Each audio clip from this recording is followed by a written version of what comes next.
젊은 시각으로 요즘 사회를 들여다보는 정치 영건스 시간입니다.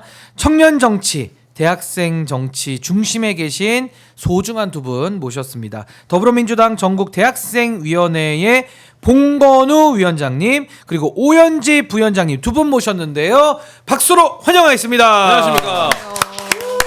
네, 박수로 환영하면서 힘차게 정치 영건스의 문을 열었습니다. 자, 우리 봉건우 위원장님. 네. 한 주 못 뵀는데 네. 어떻게 지내셨습니까? 한 주간 이제 많은 어떤 정세들을 보면서 또 이제 대통령실 이 여러 잘하시는 일들 예. 또 계속 보면서 이제 여러 고민들도 많이 하고 어떻게 또 기여할 수 있을까도 고민을 많이 했고요. 근데 또 페북 보니까 활동도 많이 하시던데요. 지금 예. 굉장히 열심히 하고 있습니다. 사실 MOU도 많이 맺으시고. MOU MOU 매니아시더라고요. MOU를 좋아합니다. 외연 확장 전문가이기 자꾸 때문에. 떠요 알고리즘에 뭐 조치를 하신 것 같아요. 그러니까 저희가 이제 언론이랑 또 지금까지는 사실 윤석열 싫어요. 예. 그리고 이재명 좋아요. 예. 이제 요거가 사실 가장 주된 알고리즘이고 가장 주된 방향성이었다면 지금부터는 이제 이재명 정부가 무엇을 하던 우리가 조금이라도 힘이 될 수 있는 부분이 있으면 좀 든든하게 뒷받침을 해야 되지 않겠습니까? 그렇죠. 그렇기 때문에 첫 번째 목표를 외연 확장으로 좀 뒀습니다. 예. 단순히 당 안에서만 이제 아웅다웅하는 대학생위원회가 아니라 청년 정치가 아니라 당 밖에 있는 청년들의 목소리까지도 이제 우리 일상을 좀 변화시킬 수 있는 그런 트리거들을 만들어 보겠다라는 예. 취지로 좀 이제 MOU도 체결을 하고 많은 분들의 목소리를 좀 듣고 있는데요. 예. 그 일환이었습니다. 예, 감사합니다. 자기 자랑할 시간을 제가 드렸기 그러니까요. 때문에 길게 할까봐 내가 조마조마했어요. 너무 짧고 굵게 너무 딱 좋았습니다. 너무 그럼요. 다행이네요, 정말 진짜. 절제미. 네, 감동적이었어요. 그럼요. 너무 이게 또- 좋았어요. 네. 아니 아니나 다를까 썸데이님 4915님께서 이 코너 좋아요. 감사합니다. 좋다고 오, 벌써부터 감사합니다. 반응이 오잖아요. 감사합니다. 벌써부터. 아침을 위원장님 제 훌륭하십니다. 칭찬으로 시작하면 참 산뜻하죠. 예, 네. 아주 짧고 굵었어요. 아주 맞습니다. 좋았습니다. 감사합니다. 우리 오연주 부위원장님은 뭐 방학이시고 어떻게 좀 지내셨는지 저는- 말씀을 좀 부탁드려요. 저는 이제 로스쿨을 희망하고 있어가지고 이번에 최근에 이제 리트 시험이 있었어요. 예. 그래서 리트 시험 열심히 치고 공부를 열심히 해야겠구나 깨달은 다음에 제가 또 선배 아닙니까? 제가 그래도 또 공부를 예. 열심히 아직 선배 아니죠? 아직 아니에요. 아직 선배 아니에요. 못 붙었는데. 후배가 되지 예, 못할지도 예비 선배, 몰라요. 예비 선배. 네. 선배 예. 희망자. 어떻게 할지 모릅니다. 아, 또 화이팅입니다. 저는 네, 공부 응원 열심히 드립니다. 하겠습니다. 네, 공부를 열심히 하면서 네. 또 정치 관심도 네, 갖겠다. 당연하죠. 아니 이번 리트 봤어요? 네. 예.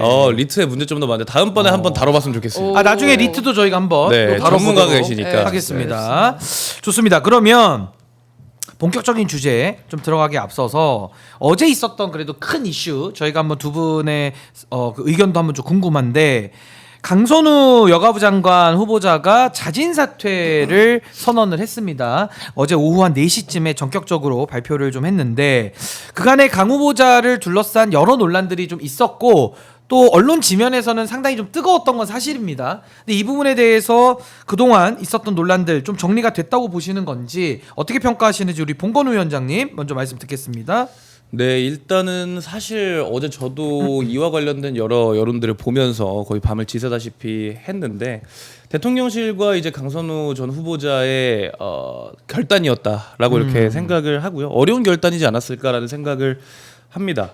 사실 아직 사실관계가 좀 명확히 파악되지 않은 부분들이 분명히 네. 있긴 해서 이제 이 얘기를 하는 게 굉장히 조심스럽고 또 지지자분들께서도 이런 부분에 대해서 좀 명확히 좀 의견이 갈리시는 것 같은데 어쨌든 이제 그 청년 당사자의 시각에서 봤을 때 예. 지금까지 제기됐던 의혹이 사실이라면 이제 이 내용들 사실이라는 전제를 한다면 전제 위에. 이 내용들은 이제 국민들에게 다른 어떤 뭐 의혹들 뭐 윤석열 정부에서 사실 숱한 의혹들이 있었는데 이 내용들은 뭐 정말 말도 안 되는 뭐 부정 축제 의혹이라던가 이런 것들은 계속 파도 아직까지도 무언가가 안 나오고 있는 것들인데 이 내용 지금 강선 후보자가 휩싸였던 그런 논란들 같은 경우에는 사실 국민들의 뇌리에 딱 박히는 내용들이잖아요. 네. 그렇기 때문에 어찌 보면은 좀 더 이야기가 일파만파 커져서 좀 더 얘기가 커지지 않았을까라는 생각이 들고요. 사실 어쨌든 이 갑질 논란이었잖아요. 이제 이것에 민감할 수밖에 없는 청년 당사자로서 예민하게 본 것도 사실입니다만 어쨌든 사퇴를 결국 했고 예. 이제 그 내용들이 제자리로 돌아왔기 때문에 대통령실에서도 이제 앞으로 더 국민 눈높이에 잘 맞는 후보자를 또 능력 있는 분들 많잖아요. 예, 민주진영에 또 또 잘 선정할 찾아야죠. 수 있지 않을까라는 생각입니다. 그러니까 이게 사실관계라는 거는 아직 밝혀진 바는 없는데 정확하게 말씀드리면 그 갑질 의혹이 제기가 됐고 그건 제기가 된 겁니다. 제기가 된 건 사실이고 거기에 대해서 강선우 후보자가 반박도 했고 네. 뭐 SBS에다 공문도 보냈고 그것까지도 사실이고 청문회를 이제 기다려서 판단해보자 이제 이 여론이 많았죠. 근데 청문회장에서는 강선우 후보자가 사실관계 다툼은 안 했습니다. 네. 그냥 청문회장에서는 부덕의 소치로 인정을 했기 때문에 네. 보통 그렇게 되면 인정을 하고 이제 다투지 않으면은 상대방의 주장은 일단 사실관계로는 다툼 없게 일단은 네. 인정을 하고 이제 평가의 영역으로 넘어가 버린 거기 때문에 저는 이 논란에 대해서는 우리가 사실관계를 뭐 조사해보고 이러지는 않았지만 네. 그래도 제기된 의혹에 대해서 일단 강선우 후보자는 인정은 하고 넘어갔다. 요거까지는 사실관계라는 것을 제가 좀 팩트대로 정리는 좀 해드리면서 우리 오연지 부위원장님은 어떻게 보셨습니까? 네, 사실 청문회 과정에서 아까 변호사님께서 언급해 주셨다시피 이제 강선우 의원님께서 모두 이제 자신의 부덕의 부덕의 소치다라고 하면서 이제 좀 책임을 통감하고자 하는 태도를 보였고 그렇기 때문에 근데 이게 또 일반 국민분들 입장에서는 강선우 의원님께서 본인을 둘러싼 여러 의혹들에 대해서 모두 사실을 인정한 것처럼 또 비춰지다 보니까 또 여론이 과열된 측면이 좀 있긴 하지만 그래도 그 민주당 보좌진 협의회 역대 회장단에서도 또 성명을 냈고 이런 부분이다 보니까 이걸 사실 무시하기가 살짝 어려운 분위기였던 것 같아요. 그러니까 여러분들은. 내부에서 또 문제가 지금 네, 나오고 있으니까요. 그것들을 좀 진정시킬 필요도 있었고 또 저는 이재명 정부의 성공을 누구보다 이제 간절하게 예. 영원하는 사람으로서 강서원님께서 장관직을 이제 수락하시고 임명이 되셨을 때 과연 이것이 이재명 정부가 초기에 순항하는데 조금 어려움을 초래할 수도 있지 않을까라는 걱정이 살짝 있어서 이슈가 너무 커져가지고. 네, 그쵸. 예. 또 그걸로 엄청나게 흠집내기를 하려고 시도를 할 거기 때문에 근데 다행히 또 의원님께서 이런 결단을 내려주셔서 좀 다행이다라는 생각하고 근데 있습니다. 실제로 보수 언론이 그렇게 했습니다. 네. 예, 그 언론 지면을 다 뒤엎고 근데 그때부터는 이제 언론을 또 비판을 해야죠. 이제 네. 있는 그쵸. 내용에 없는 내용들도 막 다 뒤섞고 네. 이래서 그쵸. 완전히 진흙탕을 그냥 만들어 버린 것도 사실이에요. 이것도 사실- 팩트로 그렇게 돼 있기 때문에 경계를 해야 되는 거죠. 예, 우리 봉건우 위원장님. 사실관계 여부를 일단 떠나서라도 이제 어쨌든 언론에서 가지고 일단은 이 내용을 정말 적합한 수준으로만 적정한 수준으로만 공격을 했느냐 그건 아니라고 그렇게 생각을 안 되죠, 하거든요. 현실적으로. 기본적으로 어쨌든 언론이라는 곳에서 그 지면을 활용해서 후보자를 흠집내기를 하려고 했다던가 어쨌든 지금 이재명 정부에서 사실상 처음으로 이제 있었던 첫 논란이랄까요? 이진숙 후보자와 강선 후보자가 이제 생겼던 그런 것 같은데 이제 결국 그거를 또 물어뜯기 위해서 언론에서 일파만파 이야기를 더 키우고 또 보좌진들과 대통령실 내지는 당원들을 갈라치기 갈르고, 하고 갈라놓고. 그러니까 이런 내용들이 네. 너무 심해졌기 때문에 맞습니다. 어찌 보면은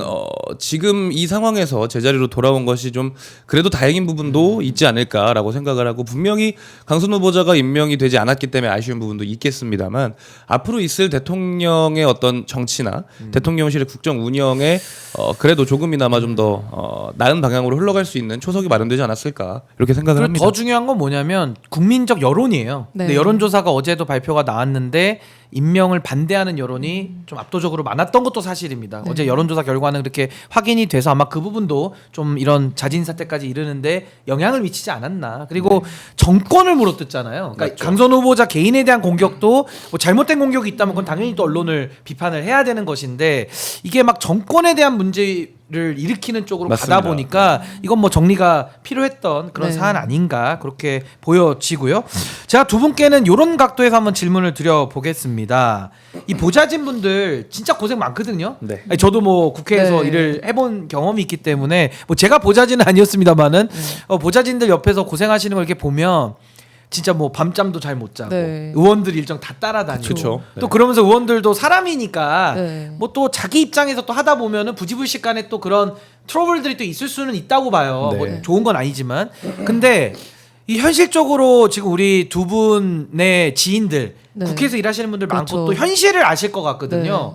좀 어떤 부분들이 더 개선되고 나아지면 좋겠나 이런 여론 좀 어떤 의견들이 있는지 우리 오연지 부위원장님도 한번 좀 먼저 말씀 들어볼까요? 일단 인사청문회나 아니면 이제 국정감사 같은 특수한 기간 때 야근을 정말 밥 먹듯이 하는 경우가 그렇죠. 그러니까 비일비재. 경무예요. 네, 그렇죠. 예. 근데 이제 그런 것들에 대한 수당을 받는 게 좀 어려운 것 같더라고요. 아, 수당이 네, 그래서 그런 것도 어. 조금 챙기려는 노력이 필요하고 또 그리고 꼼꼼히 챙겨야겠어요. 과거에 그때 예. 이제 공항에서 김무성 씨가 그 노룩 패스 예. 논란이 있었잖아요. 그런 것들을 보면 일부 의원실에 있어서는 그 보좌진의 그 위치라는 것이 굉장히 좀 을에 있다 보니까 예. 기본적인 인권 문제도 살짝 문제가 있는 부분들도 있는 것 같고 그래서 관련해서 조금 민주당이 주도적으로 예. 입법 같은 것들을 좀 했으면 좋겠다 그런 입법이 바람을 필요하다. 가지고 있습니다. 아니 근데요 갑질이라는 건요 정의하기가 되게 어려워요. 네, 맞습니다. 왜냐하면 갑질은 갑의 위치에 있는 사람은 그냥 막 자기 마음대로 한 거고 그쵸. 을에 있는 사람 입장에서는 너무 부당한 거거든요. 그러니까 서로 그쵸. 평가가 다르게 나올 수밖에 없는 성격을 내포하고 있거든요. 네. 근데 우리가 사회적으로 봐야 될 문제는 힘센 사람이 부지불식간에 의식하지 네. 못하고 했더라도 피해자가 있으면은 그건 피해로 규정을 하는 게 맞는 거 그게 아니냐 맞습니다. 이 얘기를 하는 거죠. 왜 힘 있는 사람은 갑질이라고 인식하면서 갑질하는 사람 거의 없습니다. 네. 그냥 네. 모르고 하는 거거든요. 네. 그래서 더 위험한 부분이라서 요 부분 우리 봉건우 위원장님은 또 제도적으로도 많이 좀 살펴보시고 하실 텐데 네. 어떻습니까? 저는 일단 꼭 말씀을 드리고 싶었던 건 이 인식의 문제가 가장 크다는 거죠. 일단은 국회 보좌진 분들 제 주변에도 보좌진 분들이 굉장히 많고 이제 후배들도 이제 굉장히 많고 이제 저와 이제 동년배 또래 나이급들은 이제 보통 급수를 달고 이제 있는 네. 분들이 많은데 최근에 이제 인턴으로 들어가거나 하는 후배들 같은 경우에는 사실 뭐가 잘못된 건지도 모르고 뭐가 이제 기분 나빠야 되는지도 모르고 그냥 시키는 대로 다 하는 경우도 그러니까 많아요. 관행대로 가는 경우가 네, 많죠. 어쩔 수가 없습니다. 네. 이제 그게 어떤 국회 문화라고 할지 국회의 어떤 돌아가는 분위기라고 할지 뭐 그건 예. 모르겠습니다만 뭐 그런 경우도 있는데 명확하게 말씀드려야 할 것은 보좌진들은 이제 입법 노동자인 네. 거잖아요. 말씀하셨던 대로 가장 이제 근로기준법을 만드는 곳에서 가장 근로기준법이 지켜지지 않고 있다라는 우스갯소리도 있고. 그러니까요. 네, 그분들이 이제 퇴근을 예. 못 하시거든요. 항상 국회는 불이 켜져 있습니다. 네. 그런 문제들도 있고 입법 노동자 이제 개인 사비서가 아닙니다. 그리고 개인 사비서여도 시킬 수 있는 일, 혹은 그렇죠. 부탁하지 못할 일 이런 게 분명히 나눠져 있는 거잖아요. 그런 상황에서 좀 명확한 선이 좀 그어지는 인식의 차이가 좀 생겨야 될 것 같다라는 생각을 하고 그리고 또 이게 또 중요할 것 같은 게 없을 수는 없다고 생각합니다. 누구나 이제 인식의 차이이고 또 뭐 무엇보다 인간 세상이니까요. 그렇죠. 그리고 네. 뭐 이제 이 사람이 갑질을 당하고 있다고 생각을 해도 내가 생각했을 때 그 갑질을 한다고 얘기하는 상대방과 너무 밀접한 관계거나 내가 정말 좋아하는 사람이라면 그 정도는 부탁이다라고 생각하고 들어줄 수 있는 것도 사실입니다. 이제 그럴 수도 있고요. 근데 이제 만약에 그런 일들이 있고 피해자라고 불릴 수 있는 분들이 그런 인식을 가졌다면 예. 이제 이걸 공론화해서 문제 제기를 하기까지는 사실상 굉장히 오랜 시간이 걸리고 굉장히 그 권력 관계 속에서 어려울 수밖에 없는 문제가 있다고 생각을 그렇죠. 하거든요. 예. 그렇기 때문에 이것이 뭐 입법까지 가진 못하더라도 국회 내부에서 좀 피해자를 보호하고 이런 것들이 재발되지 않도록 시스템을 좀 마련하는 것도 굉장히 중요하지 않을까라는 생각을 좀 해보게 됩니다. 그러니까 이거를 뭐 가볍게 볼 사안은 아니다. 네. 전 네. 그렇게 생각을 하고요. 우리 봉건우 위원장님하고 친하신가요? 네. 뭐 친하죠, 친하다고 친하죠. 막 갑질하는 거 아니에요? 그런 건 없습니까? 저희 예. 위원장님께서는 아주 공정하고 정의로운 분이시기 때문에 그럼요. 아무도 그런 이제 적이 없습니다. 공정하고 정의롭다. 네. 후배에 대한 사랑과 감사를 아, 바탕으로 그래요? 네, 그쵸, 뭐 미리 그쵸. 맞추신 발언은 아니에요, 아니고. 아, 아닙니다. 아닙니다. 아까 저기서 방에서 오래 대화를 아니요. 하셨던데. 사실 오늘 조금 무서웠어요. 네. 저는 행복합니다. 아, 행복하세요? 네. 그렇죠. 웃어주세요. 아, 네. 너무 행복해요. 웃어주셔야죠. 네네. 살짝 경직된 웃음 네, 오랜만에 봐요. 너무 아니 오늘 웃는데 그래서 경직돼 있어. 검은 옷과 검은 머리를 하고 저렇게 얘기하시니까 네, 굉장히 맞습니다. 좀 기분 탓이에요. 진심이 기분 전혀 탓. 잘 네. 느껴지진 네. 않지만 아, 그래요? 웃음으로 아니죠, 뭐. 넘어가겠습니다. 아, 네, 알겠습니다. 농담으로 예, 농담입니다. 요거는 그냥 농담으로 제가 아니 분위기를 좀 요걸로 가지고 바꿔보려고. 이 시기에 이렇게 농담하기는 좀 예, 그런 것 그렇게. 같아서 네. 네. 예. 그냥 제가 그냥 주제 바꿔보려고 네. 한 거고요. 네. 자, 본격적인 오늘 주제에 한번 들어가 보면요. 최근에 노동계와 정치권에서 법정 정년 연장에 관한 논의가 이루어지고 있습니다. 더불어민주당은 정년 연장 TF를 꾸리기도 했는데요. 청년층은 지금도 일자리 찾기가 좀 어려운데 정년이 연장되면 더 부담스럽게 느낄 수도 있을 것 같습니다. 이 정년 연장 문제에 대해서 두 분 어떻게 생각하시는지 우리 먼저 이거는 부위원장님 먼저 말씀 듣고 위원장님 말씀 아무래도 들어볼게요. 정년연장 TF에 계시니까 예. 제가 먼저 말씀을 드리면 사실 이런 우려가 있는 게 당연하죠. 저도 청년의 한 사람으로서 사실 정년연장이란 키워드만 들었을 때 막연하게 우리의 자리가 앞으로 나지 않겠구나. 안 그래도 없는데 더 줄어들겠구나라는 걱정을 할 수밖에 없어요. 딱 직관적으로 이렇게 네. 보죠. 예. 그치만 좀 더 깊게 이 정년연장이라는 의제를 파고 들어보면은 꼭 그렇게만 볼 것도 아닌 것이 예. 애초에 투입되는 직무 자체가 조금 차이가 있고 또 이것을 단순히 청년층과 고령층의 그 경쟁 구도로서 이 정년연장이 활용되는 것이 아니라 그냥 그 고령층 노동자가 가진 그 경험과 그 연륜에서 나오는 그 노하우라는 게 있거든요. 그것도 이제 효율성이 그렇죠. 있죠. 그것이 예. 청년층의 그 적응을 도울 수가 있는 부분이고 그렇게 해서 서로 좀 상호 보완적인 파트너로서 노동시장에 작용할 수 있는 것이기 때문에 이걸 무조건 안 좋게 볼 수는 없는 것이다. 사실 그리고 또 청년층이 그 윗세대에 대한 부양 부담들이 있단 말이죠. 근데도 그 60세를 넘겼을 때도 그 노동이 가능하신 분들을 여전히 일할 수 있게 만든다면 그런 부양 의무 같은 것도 또 분담해서 나눠질 수 있는 부분이기 때문에 오히려 그쪽의 예산이 네. 좀 줄어들 수도 있는 거고. 네, 그쵸. 사실 이 키워드에서 공포감이 있을 수 있지만 마냥 그렇게 보일 사안은 아니다. 그렇게 생각합니다. 한 걸음 더 깊게 들어가면 더 이렇게 살펴볼 내용이 많다 네. 이런 말씀이시고 우리 봉건호 위원장님은 어떻게 보십니까? 일단은 말씀 주셨던 대로 지금 더불어민주당에는 연내 입법을 목표로 하고 있는 정년 연장 TF라는 곳이 있고요. 저도 이제 그곳의 청년 대표자로서 이제 들어가 있는데 경영계와 노동계 그리고 청년 대표자들까지 이렇게 구성이 좀 되어 있습니다. 근데 이제 그 안에서도 사실 매우 난감한 주제인 게 사실이에요. 그래서 이제 더불어민주당 으로 분류되는 분들 내에서도 이견이 있는 것도 사실이고 물론 이재명 정부가 공약도 내고 연내 입법을 목표로 하고 있다고 합니다만 또 내야 될 목소리를 안 낼 수는 없는 거거든요. 오늘 되게 유달리 제 소신과 관련된 발언을 좀 많이 하게 되는데 아이 좋습니다. 사실 현재 법정 정년을 간단히 소개해드리면 만 60세입니다. 근데 이제 국민연금 수급 개시 연령이 65세로 낮춰지면서 퇴직을 한 이후에도 약 5년간의 시간 동안 소득이 전혀 없을 수밖에 없는 연금도 못 받고 소득도 없는 그런 소득 크레바스라고 불리는 기간이 생기거든요. 이제 이 기간이 굉장히 어려운 기간인데 아하. 근데 저출산과 고령화가 대한민국 사회에서 굉장히 심각해지고 있지 않습니까? 그리고 노년 빈곤율 또 저출산 고령화는 또 다른 얘기인데 노인 빈곤율도 점차 늘어가고 있는 상황에서 이 소득 공백 문제는 굉장히 큰 타격으로 다가올 수밖에 없는 상황인 거고요. 예. 그렇기 때문에 사회 전반적인 문제로 다가오고 있는 부분이 있는데 하지만 저를 비롯한 청년들의 의견은 조금 다른 부분들도 있습니다. 그러니까 정년이 연장되면 이제 가뜩이나 부족하다는 평을 받고 있는 청년층의 어떤 양질의 일자리 같은 것들에 부정적인 영향을 받을 수 없는 밖에 없는 건 사실이거든요. 이제 그게 아니다라고 얘기하는 건 저는 어려울 것 같다고 생각을 하고 물론 이제 정년을 연장했을 때 청년들의 일자리가 이렇게 정확히 파이 딱 빼고 탁 붙이듯이 딱 이만큼 없어진다라고 하는 건 아닌 건 청년들도 다 압니다. 하지만 그래도 물리적으로 영향이 없다라고 이야기할 수는 없는 거라고 생각을 하고요. 그렇기 때문에 노동과 경영, 청년 세 분야가 팽팽하게 좀 줄다리기를 하고 있는 그런 상황인 것 같은데 어찌 보면 이 뒤에 또 말씀을 드리겠지만 이 분야에 있어서는 진짜 사회적 대타협이 필요한 시점이 아닐까라는 생각을 좀 하게 된 것 같습니다. 예. 뭐 저는 이 부분을 오늘 좀 그래도 중요하게 생각을 해서 한번 좀 두 분과 이야기를 자세히 좀 나눠보고 싶은데 뭐 제 얘기도 좀 하자면 네. 저는 최근에 제가 택시를 탔는데 이런 얘기를 들을 때랑 제가 지금 똑같은 감정이라 예를 드는 겁니다. 택시 기사님께서 주 6일이라는 택시가 있고요. 주 5일이라는 택시가 있다고 합니다. 근데 이제 주 6일이라는 분은 상당히 이걸 부당하다고 느끼실 수 있고요. 또 주 5일이라는 분들을 또 부러워하실 수가 전 있다고 봐요. 근데 제가 그 얘기를 들으면서 제가 느낀 감정은 뭐냐면 네.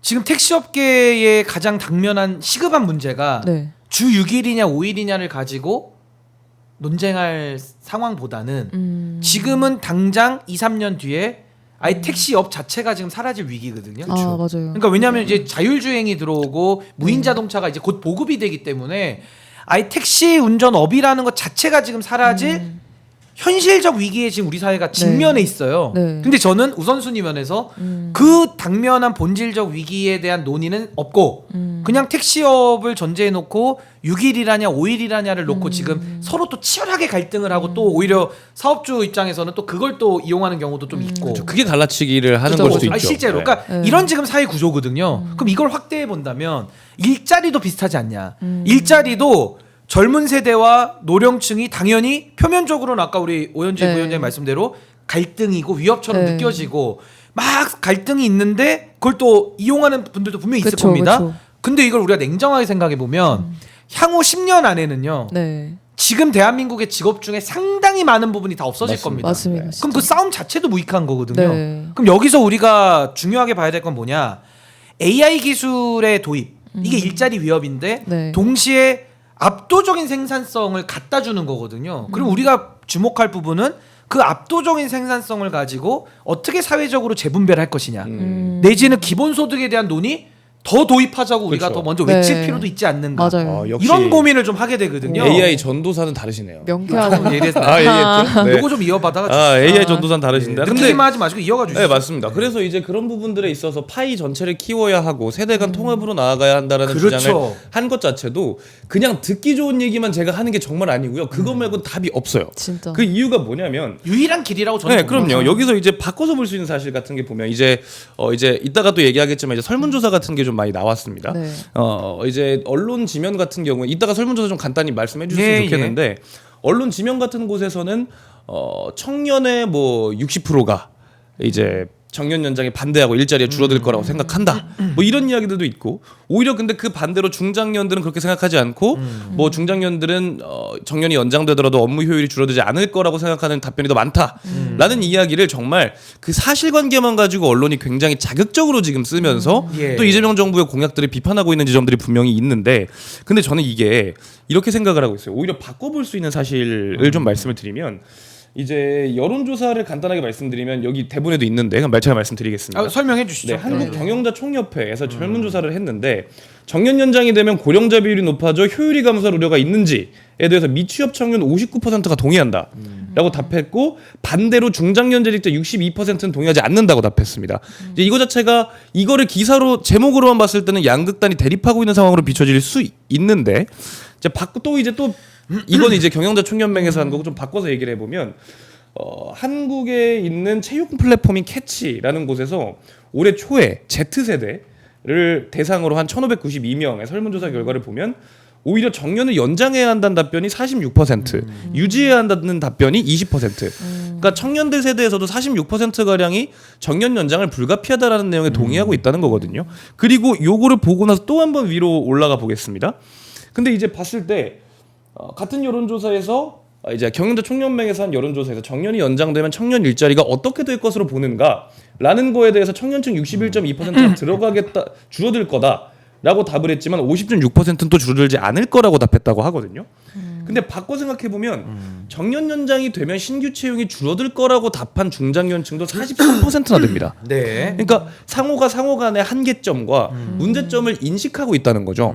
이게 양극단만의 갈등이 아니라 중장년 세대도 우리가 정년 연장이 되면 청년들의 일자리가 영향을 받는 것은 사실이지라는 인식을 굉장히 많은 숫자가 하고 계신다는 그게 왜 거고. 그렇겠습니까? 네, 그러니까 그렇기 때문에 청년들 같은 경우에도 우리의 일자리가 줄어들 수 있다는 우려가 있고 불안한 건 사실이지만 이 고령화 사회에서 저출산 고령화 사회에서 정년 연장은 불가피하다는 게 사실이다라는 걸로도 이 설문조사 지표를 들여다볼 수 있는 거거든요. 근데 그렇기 때문에 이런 관점에서도 좀 볼 수 있지 않을까라는 생각을 좀 했습니다. 그러니까 그게 왜 그럴까를 제가 여쭤봤잖아요. 네. 그게 왜 그렇겠습니까? 결국 아빠 자식과의 관계이기 때문에 전 그렇다고 봐요. 그렇죠. 왜냐하면 그렇습니다. 자식 입장에서도 아버지의 정년이 늘어나면 사실 이게 다 부양하고도 다 미묘하게 네, 연관돼 있고 맞아요. 또 부모님 입장에서도 요즘은 자녀 세대들이 네. 사회 진출도 늦고 하다 보니까 네. 또 일을 해가지고 또 자녀를 또 부양하는 부분이 있는 네, 거거든요. 맞아요. 근데 이걸 가지고 이준석 의원 같은 부류의 정치 반정치자들은 단순히 갈라치기. 이걸 그냥 갈라가지고 그러니까요. 그냥 서로 싸움 붙여가지고 네. 표를 얻어간단 말이에요. 네. 이런 게 저는 문제의 핵심 아니냐. 그쵸. 우리 오현주 부위원장님 이어가 주시죠. 그러니까 이런 쉬운 정치를 하려고 이런 정년 연장 같은 정말 사회에 중요한 의제들을 정말 갈라치기 중요한 의제예요. 아이템으로 사용하는 건 정말 중단되어야 한다고 생각하고 실제로 이제 이렇게 이준석 같은 일부 정치인이 갈라치기 하는 것과는 다르게 현실 속에서는 우리 봉건호 위원장님께서 지적해 주셨듯이 되게 중요한 서로가 말씀이에요. 서로 간의 입장을 어느 정도 이해를 하고 있다. 그러니까 그렇죠. 우리는 이걸 바탕으로 사회적 합의 과정을 거쳐서 맞습니다. 어떻게 하면 서로가 상생하는 노동 구조를 만들 수 있는 것인지에 그렇죠. 대해서 모색하는 그 방향을 찾는 것이 중요하다고 생각합니다. 그리고 저는 그 가운데에는 AI가 들어가야 된다. 네, 맞습니다. 맞아요. 압도적 생산성, 대한민국 AI 3대 강국. 이게 또 이재명 정부의 맞습니다. 제1 공약이에요. 네, 네. 그러니까 전 이런 부분이 방향성이 옳다고 보는 네. 거고 말씀하신 대로 그 중간지대에서 극단적 갈등을 배제하고 네. 그 가운데에서 우리가 좀 사회적 대타협의 범위를 네. 더 넓혀가야 되는 거 아니냐. 전 이게 네. 유일한 해결책이라고 네, 보는 맞습니다. 겁니다. 맞습니다. 지금 우리가 겪고 있는 상황이 신 변호사님께서 너무 잘 말씀해 주셨지만 제가 정년 연장 TF 공개 회의에 들어가서 이런 발언을 한 적이 있는 게 우리 지금 제 또래 제가 지금 여기 Z 세대라고 하잖아요. MZ 세대 그 Z 세대인데 Z 세대가 97년생부터 시작하더라고요.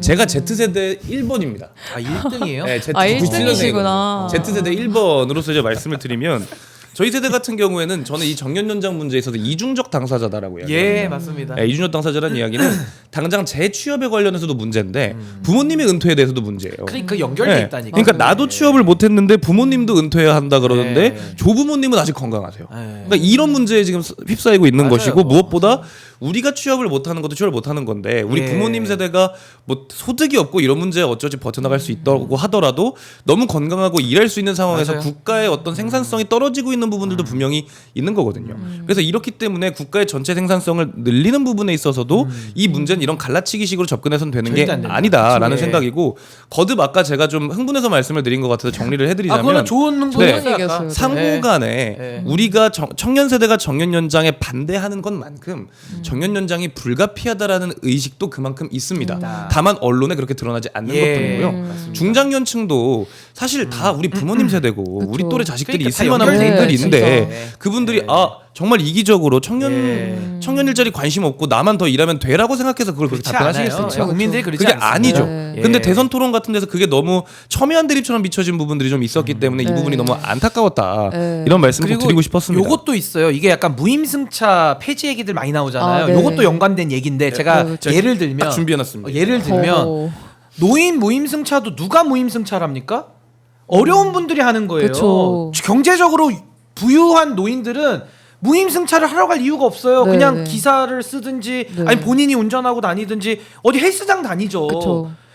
무임승차를 하는 어르신들은 빈곤층 가장 어려운 분들이 그걸 하신단 말이에요. 근데 그분들에 대한 복지로 이해하지 않고 이거를 갖다가 아니, 적자가 당신들 때문에 생기니까 타지 마세요. 그쵸. 원래 복지는 다 마이너스가 나는 네. 거예요 원래. 근데 그걸 갖다가 교묘하게 그쵸. 세대적인 구도로 네. 바꿔서 이걸 부추기는. 그러니까 이런 네. 걸 저희는 경계해야 된다는 네. 그 의견이고 진짜. 그게 아까 말씀하신 대로 어르신들의 정년이 늘어나면 네. 늘어난 만큼 그분들은 연금 혜택에서 우리가 그걸 조정할 수가 있어요. 왜냐하면 그렇죠. 일해서 벌면 네. 그분들도 좋고 만족을 네. 느끼시고 법만큼은 연금 지급이나 이런 데에서는 네. 공제를 할 수 있거든요. 그쵸, 그쵸. 그럼 사회적으로도 훨씬 더 재정이 균형을 이룰 수 네. 있기 때문에 전 이 부분을 지금도 제가 계속 강조드리지만 연결 좀 해서 봐야 된다. 네. 이걸 자꾸 끊어가지고 보면 네. 진짜 갈라집니다 국민들이. 진짜. 제가 진짜 그 의견을 말씀드리고 싶었는데 일단 부위원장의 의견부터 듣고 예, 아. 방금 진행 좋았어요. 아, 아주 네, 길게 감사합니다. 준비를 아, 하셨나 여기 봐요. TF 온 것 같아가지고 지금 아. 네, 자꾸 이제 역시 방송 위원장입니다. 방송 안 하고 자꾸 네. 방송에 생각 안 하고 위원장님, 말하게 되는데 저 이따가 의사진행반 한번 더 아유, 할게요. 알겠습니다. 예, 우리 오현재 부위원장님 그러니까 말씀 듣겠습니다. 기업 경영과 국정 운영이 다르다는 걸 그렇죠. 명확하게 인식하고 네. 복지는 우리가 이제 이익을 보려고 하는 게 아니라 그렇죠. 국민 효용을 어떻게 극대화시킬 것인가에 초점을 맞춰야 되는 것이거든요. 사회 안전망이죠. 그렇죠. 그래서 네. 아까 변호사님께서도 말해주셨듯이 무임승차 이런 것들도 다 노인 빈곤층을 위한 복지 정책을 바라봐야 할 것이지 예, 이게 맞습니다. 무조건 그 갈라치기 아이템으로 또 사용하는 이런 건 좀 근절되어야 하지 않나. 아니 그래서 제가 방금 선수 친 거예요. 또 네. 무임승차 가지고도 또 그런 거 할까봐 요거 정년 일자리 나오면 또 단골 주제로 네. 무임승차. 사실 또 뭐 그리고- 건보 재정 이거 또 네. 갖고 나오거든요. 사실 그리고 우리도 언젠가 고령층이 될 것이고, 우리도 되고. 그러니까 이거를 네. 굳이 이게 내 문제 아니야라고 치부하고 이렇게 또 집단이 나뉘는 그렇죠. 그런 것보다는 어떻게 건설적으로 사회의 여러 주요 문제들을 해결할 수 있을 것인지, 그리고 상대방의 권리 문제를 해결하는 것이 나의 권리 문제 침해로 이어지지 않는다는 예. 거를 명확하게 좀 짚고 넘어가야 되지 않나. 요 부분도 굉장히 그렇게 중요합니다. 생각합니다. 예, 봉건우 위원장님 뭐 코멘트 좀 주신다면 코멘트를 드릴 수준 제가 그 수준은 안 되고요. 각주 한번 달아주시죠. 네, 제 의견을 네. 이제 말씀을 드리면 예. 이 정부 운영과 기업 운영은 전혀 다르다라는 말씀에 너무 공감을 하고 사실 그래서 정부에 좀 건의드리고 싶은 게 사실 있습니다. 어떤 TF 의원으로서 부분입니까? 뭐 TF 의견은 아닙니다만 아. 개인의 의견으로서 이제 말씀드리고 싶은 건 이 정년 연장 문제는 정년 연장만 딱 논의할 게 아니라 사회적 합의를 이뤄서 이 우리 사회의 그 연령 사이클 자체를 한 번에 뒤로 턱 미루는 그런 합의가 필요하다라고 저는 생각을 했었거든요. 예. 그 이유가 뭐냐면 정년 연장 청년들도 다 안다고 말씀드렸습니다. 정년 연장 된다고 정말 파일을 딱 자르듯이 우리 일자리가 사라지지 않는다는 사실은 압니다만 어쨌든 지금도 청년의 일자리의 질이 그렇게 높지 않고 양이 그렇게 많지 않은 현 상황에서 정년 연장에 대한 논의가 되고 있다라는 사실에 대해서 불안감을 느낄 수밖에 없는 건 사실이라고 생각을 하거든요. 예. 그렇기 때문에 저는 이런 정년 연장 논의가 나옴과 동시에 어떤 방식으로 청년 일자리를 증진시키고 이 중소기업을 탄탄하게 해서 더 양질의 일자리를 더 늘릴 것인가에 대한 대책이 동시에 나와야 된다라는 생각을 하는 것이고요. 또 그와 동시에 아까 무임승차 얘기를 하셨는데 저는 정년이 연장되고 국민연금 수급 연령이 뒤로 넘어갔다면 이 좀 더 합리적인 복지 재정 지출을 위해서 노인 연령을 좀 더 위로 상향하는 것도 필요하다고 생각합니다. 이제 무임승차 얘기가 갈라치기를 하려고 하는 게 아니고요.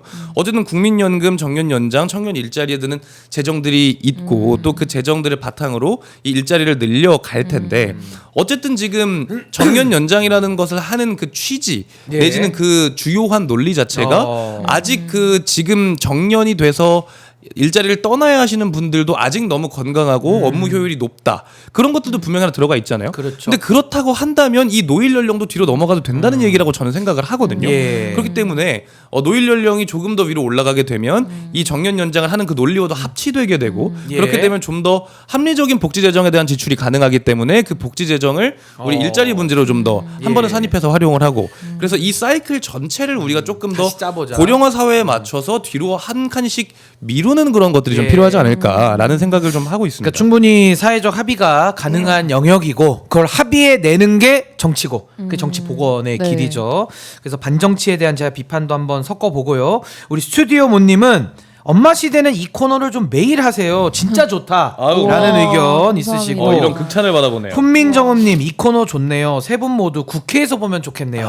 예, 아이고. 아유 이런 격려의 말씀이 큰 힘이 되고 저는 뭐 주제 바꾸기 전에 요거 네. 한 말씀만 제가 꼭 드리자면 네. 아까 AI를 제가 빼놓고 말할 수는 없다 네. 이 얘기를 드렸는데 AI 시대가 오면요 이미 왔고요. 이미 네. 왔죠. 정치인들 중에 그 나중에 또 대선 치를 건데 네. 제가 이 말씀을 꼭 드리고 싶어요. 일자리 늘리겠다라는 공약하는 대선 후보나 정치인이 있다면 그분은 믿고 걸으시면 됩니다. 거짓말입니다. 거짓말입니다. 거짓말이죠. 지금 네. 시대에서는요 일자리가 줄어들고 있기 때문에 네. 그 줄어드는 일자리 속에서 어떻게 사회 구조를 다시 짜겠느냐 이 얘기를 해야지 전혀 이해도가 없이 나 일자리 50만 개 그럼 저쪽에서는 아니 나 80만 개 그럼 100만 개 이거 다 허구고 다 그쵸. 거짓말이거든요. 네, 맞아요. 그러니까 이거는 꼭 믿고 걸으셔야 되는 거고 저는 우리 청년 세대들도 일자리의 개념을 바꿔야 된다고 생각해요. 그쵸. 일자리가 월급 받고 고용 당하는 것만이 일자리가 아닙니다. AI 기술을 가지고 적극적으로 창업도 할 수 있는 거예요. 그것도 그쵸. 일자리입니다. 그쵸. 근데 우리 사회가 얼마만큼 청년 창업에 대해서 지원을 하느냐? 전혀 없거든요. 일부 지원금 주는 게 다지 창업을 할 수 있는 여건 어떻게 사람을 또 네. 그 소위 말해서 창업을 해서 이어 나가는지를 전혀 안 가르치고 있습니다. 전 정부가 이런 일을 해야 된다고 봐요. 네. 근데 이런 거 안 하고 그냥 일자리 늘리겠다라는 식으로 숫자로만 얘기를 하면 정말 청년 세대들도 공허해지는 겁니다. 그러니까 이런 청년- 일을 좀 해야 되는 거예요. 청년 정부가. 창업을 비슷한 걸 해봤던 입장에서 정말 동의하는 부분이 네. 있고요. 최근에 근데 이 AI 시대가 발전하면서 청년 창업이 굉장히 그쪽 방향으로 늘어갈 것이다라는 것은 이미 창업 생태계만 가봐도 수치나 이제 피부로 증명되는 완전히 달라졌어요. 부분이거든요. 지금은. 근데 저는 이제 이 일자리라는 것에 대한 어찌 보면 국가의 존재 이유 뭐 이런 것들에도 좀 봐야 될 거라고 생각을 하는 게 단순히 이제 단순 노동을 하는 일자리를 늘리겠다. 그렇게 해서 돈을 벌어가는 사람들을 늘리겠다, 채용하겠다. 이게 맞는 건가요? 저는 그건 또 아니라고 생각해요. AI가 이제 더 바꿔가고 있는데 뭘 AI 시대가 발전하면서 우리 인간은 좀 더 노동으로부터 해방돼서 AI가 좀 더 우리에게 나은 삶을 제공해 주되 우리는 지금 가지고 있는 어떤 이 삶을 유지할 수 있는 수준의 복지 시스템이나 이런 것들을 갖추도록 하는 게 전 국가의 의무라고 생각을 맞습니다. 하지. 예. 아니 단순 노동할 수 있는 일자리 여러 개 만들어라. 그게 국가의 의무고 노동적 해이 구조적 해이가 발생한다. 이런 얘기를 하는 것은 저는 국가가 해서는 안 되는 말이라고 생각합니다. 맞습니다. 예. 그럴 거면 시장에 맡겨놓지 뭐하러 그렇게 합니까? 저는 그렇게 생각을 하는 부분들이 있기 예. 때문에 신 변호사님 말씀에 적극 동의하고 AI 시대 발전에 맞춰서 일자리의 트렌드도 변화해야 될 예. 뿐더러 어떤 방식으로 재정이 지출돼야 되고 어떤 방식으로 복지 시스템이 갖춰져야 하는가에 예. 대한 전반적인 논의가 이번 이재명 정부에서 필요할 것 같다. 우리 오현지 부위원장님은 이 부분 어떻게 보십니까? 저도 정말 동의하는 동의되고. 부분이고 제가 이제 예. 작년에 또 학교에서 기본소득을 주제로 이제 발표를 진행하면서 음. 거의 좀 서치를 많이를 했었는데요. 근데 제 얘기 이거 맞죠? 네 맞죠. 맞죠, 사실 이거는? 거슬 수 예. 없는 흐름이고 우린 이미 AI 시대에 와 있고 앞으로 이건 더 심해질 거예요. 그러면 우리가 노동을 해서만 소득을 발생시켜야 된다라는 그 기존의 패러다임에서 벗어나서 그걸 바꿔야 돼요. 우리가 이제는 예. 그 AI가 가져다주는 그 생산성, 과실을 적극적으로 이용하고 그걸 어떻게 나눌 거냐? 그쵸, 그걸 그 논의를 해야 분배의 되거든요. 문제를 논의해야 되는 것이죠. 그래서 그러니까 지금 우리 오현지 부위원장님 이미 학교 수업 때 다 연구 끝났습니다. 지금 아. 기본소득에 아. 대해서도. 그거 하시느라고 지금 얼굴이 예. 저렇게 창백하신 걸로. 네, 그것도 예, 있죠. 그래서 저희가 오늘 뭐 짧은 시간이지만 그래도 매우 중요한 주제이기 때문에 네. 좀 심도 있게 오늘 네. 논의를 좀 해본 거고 정말 뭐 몇 분이 이걸 좋아해 주실지는 잘 모르겠어요 사실은. 왜냐하면 뭐 정치 얘기하고 막 이걸 더 좋아하실 수도 네. 있는데 그래도 저는 정치 연건스만큼은 네. 또 우리의 고민 또 미래에 네. 대한 얘기를 누군가는 해야 된다. 네. 그래서 제가 좀 더 길게 얘기를 해봤고요. 주제를 좀 바꿔볼게요. 대통령실이 지난 17일에 남성과 여성 각 한 명씩 뽑는 청년 담당관 공개 모집을 진행을 했습니다. 네. 무려 936명이 지원을 했다고 하는데 뭐 경쟁률이 600대 1, 뭐 300대 1 이 정도로 굉장히 높습니다. 이 부분은 좀 어떻게 보십니까? 이 청년 담당관 제도 이런 부분은 어떤 역할을 좀 할 수 있다라고 보시는지 청년들의 시각에서도 한번 좀 분석을 해볼 필요 있을 것 같아요. 우리 이번에 봉건우 위원장님 먼저 좀 말씀해 보시죠. 예, 일단은 청년들의 삶을 실질적으로 좀 변화시킬 수 있는 청년 담당관을 신설을 해서 이제 이 5급 상당이잖아요. 예. 신설을 해서 이 실무를 통해서 청년들의 어떤 문제를 겪고 있는지 이런 일상들을 큰 폭으로 변화시켜 보겠다라는 대통령실의 의지가 담긴 것 같고요. 또 이를 통해서 성장하신 대표적인 분이 있잖아요. 청년 정치인 중에 저희 모경종 국회의원께서도 예, 경기도 모경종 의원. 모경종 네. 국회의원께서도 이제 청년위원장이신데 지금 경기도에서 이제 이런 방식으로 발탁이 되셔서 이제 이재명 대통령과 그때부터 함께 하시면서 경제적으로 성장을 했던 분이고 지금 굉장히 좋은 실적들을 네. 보여주고 계십니다. 아마 지금 가평 가고 계실 거예요. 저도 원래 사실 수해 복구하러 지금 가평을 가야 되는 시간인데, 그러시구나. 예. 그래서 아마 지금 가평으로 가시면서 이제 또 하고 계실 텐데, 일단은 이 높은 경쟁률을 기록한 것 자체가 어찌 보면 이재명 정부의 청년 정책에 대한 기대감이 반영된 것이 아닌가라는 생각을 1차적으로 해보게 됩니다. 생각보다 훨씬 더 많은 어떤 경쟁률이 예. 있었고요. 또 주변에서도 하신다는 분들이 꽤 많아서. 능력 있는 분들이 좀 뽑혀서 정말 실질적으로 청년들과 좀 터놓고 대화할 수 있는 장도 좀 만들고 단순히 그냥 탁상공론의 식의 이야기가 아니라 그냥 아까 얘기했던 것처럼 단순 노동 일자리 만들겠다 이런 이야기 할 게 아니라 실질적으로 트렌디한 이 시대의 변화의 흐름을 읽는 그런 대통령실의 스태프를 뽑았으면 예. 좋겠다라는 생각입니다. 우리 오현지 부위원장님 사실 이렇게 지원하신 거 아니에요? 전 지원하셨어요? 전 안 했어요. 배신감 느낄 뻔했어요. 궁금해서 지원 안 물어본 했고. 건데. 예. 이렇게 높은 경쟁률을 기록한 이유는 아무래도 그 블라인드 채용 요건이 파격적이었던 것 같아요. 사실 우리가 이제 지금 예. 현실에서 취업을 하려면은 학력이나 경력을 보는 건 필수적이란 말이죠. 그러니까 대학생들이 본인의 대학을 좀 주홍글씨, 부정적인 낙인이 이미 찍힌 걸로 인식하고 좀 위축되는 경우가 많은데 이번에 대통령실에서 일할 수 있는 청년 담당관이라는 별정직 5급 상당의 이 소중한 자리를 학력이나 경력을 보지 않고 오로지 정책 제안서의 질만을 보고 서류 합격을 하고 또 면접으로 또 치러낸다는 것이 얼마나 그 청년 세대에게 기대감을 불어넣었겠어요. 예. 그 블라인드 채용에 대한 그 모범적인 사례를 제시해 주셔서 저는 좀 그 좋았던 것 같고 청년 담당관이 앞으로 해야 될 역할 중에서 저는 사실 예. 가장 중요한 것은 정책을 만들고 관리하는 것도 물론 중요하지만 어떻게 하면 정책이 청년 세대에게 닿을 수 있을까에 대해서 좀 고민을 많이 했으면 좋겠다는 생각을 들었는데 왜냐면 제가 학교 수업을 들으면서 정책 설계도 하고 이러면서 느꼈던 점은 사실 이게 문제다 싶어서 정책 초안을 러프하게 작성해 놓고 기존 정책들 서치하면 이미 존재한 정책인 경우가 정말 많아요. 그 중에 좋은 정책이 너무 많고 그렇죠. 근데도 불구하고 청년들이 여전히 정책들이 있는지도 모르고 활용도 못하고 그래서 여전히 그 문제 상황 속에서 계속 살아가고 있는 것은 그 이해관계자인 청년과 정책 간의 그 초기 연결이 매우 느슨하게 형성되어 있기 때문이거든요. 그렇기 예. 때문에 이것이 정책 체감도나 정책 접근성에서 그 현저하게 낮은 수치를 기록하는 것이고 이게 다시 또 정책 실효성을 낮추는 데 영향을 미치는 것이기 때문에 청년 그 담당관은 그 정책을 만드는 것도 물론 중요하지만 그 청년과 정부 사이에서 어떤 그 현장 번역관의 좀 모습을 갖췄으면 좋겠다 예. 그런 바람을 가지고 있습니다. 그 저는 개인적으로 이 청년 담당관 뽑는다 남성 한 명 여성 한 명 네. 뭐 블라인드 채용 뭐 저는 이 기사를 보면서 절반의 아쉬움이 많이 남습니다. 그러니까 제가 느끼는 아쉬움은 뭐냐면요. 청년 담당관을 한 명 뽑을 게 아니라 저는 한 50명 뽑아야 된다고 생각해요. 5급으로. 왜 50명 뽑아야 되느냐? 이게 소통을 위해서는 아무래도 젊은 세대들이 더 공감이 되고 더 잘할 수 있다고 저는 보는데 아까 우리가 또 정년연장 때도 논의했지만 사회 정책이라는 게 청년으로만 그쵸. 구분되어 네. 있는 건 거의 없어요. 막말로 물가 떨어지면 청년 정책 뭐가 필요합니까? 그러니까 네, 제 그렇죠. 얘기가 그건데 네. 저는 이겁니다. 한 명 한 명 뽑는 건 그냥 시작이니까 제가 절반의 박수만 드리고 더 많이 뽑아야 되고요. 저는 그리고 앞으로 이분들이 이재명 정부 안에서 저는 비서관 수석까지 해야 된다고 봅니다. 이분들이. 동의합니다. 그러니까 유기적 관계를 만들어주고 많이 뽑아서 이분들도 경쟁해야죠. 네. 이 안에서. 그럼 잘하는 사람들은 아니 왜 3급 못 줍니까? 왜 2급 못 줍니까? 그 수석도 할 수 있는 거예요. 그러니까 저는 시작은 너무 좋다. 박수를 제가 아직 치진 않는 이유는 너무 적게 뽑았고 더 많이 뽑아서 더 훈련시키고 양성시켜서 이분들을 저는 정치의 미래로 실제로 이재명 정부 안에서 전 수석으로 만약에 임용하잖아요. 저는 그때 그럼 박수를 제가 손과 발로 다 칠 것 같아요. 제가 그렇게 되면 그러니까 그 그럼요. 정도로 정말 중요한 겁니다. 능력을 청년의 바운더리에 묶어놓지 않겠다라는 네. 그 의지와 로드맵을 저는 좀 보여주시면은 저는 지금이라도 더 큰 박수를 좀 보내드리고 싶다 이런 말씀드리고요. 우리 봉건호 위원장님은 이 부분은 아마 좀 하실 말씀이 많으실 것 같아요. 예, 능력을 기반으로 정부 내에서 성장하는 것은 너무 좋은 거라고 생각을 기회를 하고. 줘야죠. 네, 그럼요. 기회를. 너무 좋다고 생각을 하고. 근데 전 한 가지 좀 짚고 넘어가고 싶은 부분이 있습니다. 오늘 계속해서 소신 발언을 하게 되는데. 아, 많이 하세요? 네, 많이 사실 하세요. 이게 좀 적게 하셨어요 오늘. 오늘 적게 했나요? 많이 알겠습니다. 오늘 정부 정책에 반대되는 얘기들만 네, 계속 하고 더 많이 있어서. 해주세요. 네. 네. 그러니까 이게 저는 사실 그렇게 생각해요. 블라인드 채용이다.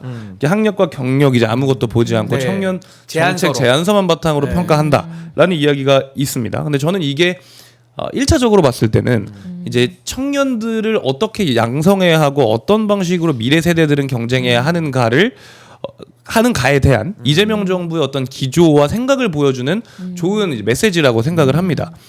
단순히 그냥 뭐 백을 써가지고 들어온다거나 이런 것들이 아니라 정말 공정한 기회를 부여받고 경쟁할 수 있는 기회를 부여받아서 그 안에서 잘난 사람들, 그 안에서 잘한 사람들 올라와라.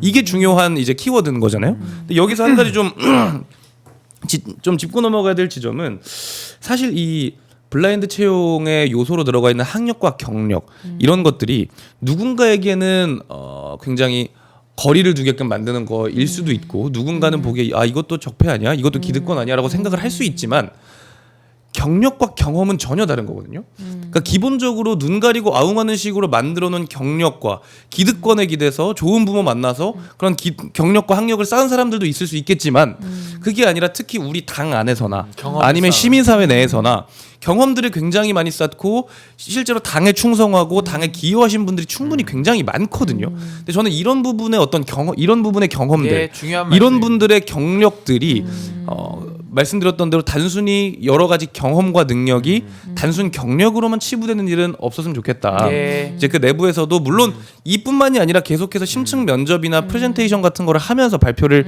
한다고 합니다만 사실 어찌 보면은 본인이 했던 경험보다 프레젠테이션 그냥 말만 잘하는 사람이 가서 붙을 수도 있는 거거든요. 입만 산 사람 말고입니다 그쵸, 그쵸. 지금. 네, 그래서 조심해야 입만 사람들 돼요. 많기 때문에 그 경험들을 가지고 실질적으로 우리가 뭘 바꿀 수 있는지를 능력을 가지고 보여주는 게 더 중요하기 예, 때문에 맞습니다. 그런 경력들 그리고 당에 기여한 것들 이런 것들이 너무 차치되진 않았으면 좋겠다. 그러니까 소극적 치하되지 작게- 않았으면 좋겠다. 작게 네. 평가돼서는 안 네, 된다. 충분히 평가해줘야 된다라고 저는 생각합니다. 예, 이거는 대학생 위원장이시기 때문에 우리 네. 봉건호 위원장님이 하실 수 있는 아주 소중한 말씀이다라고 저는 생각을 합니다. 오늘 정치형 건스 청년의 눈으로 사회 현실을 짚어봤는데요. 젊은 시선 아주 대폭 적극적으로 전달해주신 봉건호 위원장님, 오현지 부위원장님 두 분 대단히 감사합니다. 고맙습니다. 보내드리겠습니다.